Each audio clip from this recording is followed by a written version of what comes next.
America पूरी दुनिया में अपनी धाक जमाने के लिए हाथ पैर मार रहा है, लेकिन शायद उसे सफलता अभी तक मिली नहीं है। कुछ देशों को छोड़ दिया जाए, जो छोटे छोटे देश हैं उनके ऊपर तो सफलता मिल चुकी है और अमेरिका के लिए वो खास मायने भी नहीं रखते। लेकिन जहाँ तक हम भारत, रूस, चीन या फिर कुछ यूरोपियन कंट्री की अगर बात करते हैं तो वहाँ पर अमेरिका का दाल नहीं गल रहा है। अगर हम भारत और चीन का कंपैरिजन करते हैं तो एक चीज़ दोनों में फ़र्क हम लोग को साफ दिखाई पड़ता है। जैसे ही ट्रंप ये कोशिश करते हैं कि चाइना के ऊपर किसी तरह से प्रेशर बनाया जाए, वैसे ही चाइना की तरफ से उनको जवाब दे दिया जाता है और शायद ट्रंप जो है अपना पैर वापस खींच लेते हैं।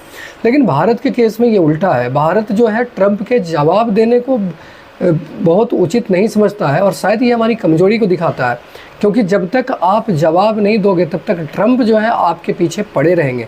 आप देख लीजिए, चाइना ने बोला ही था कि अगर बुल्ली करने पर आप चुप रहते हो, इसका मतलब कि आप उसको प्रमोट कर रहे हो कि वो और भी ज़्यादा बुली कर सके। लेकिन फिर भी अमेरिका को भारत के द्वारा एक मैसेज तो दे ही दिया गया है कि आप चाहे कुछ भी कर लो, हम आपके सामने झुकने वाले नहीं हैं और हम स्वदेशी की तरफ आगे बढ़ते रहेंगे। और शायद ट्रंप को ये चीज़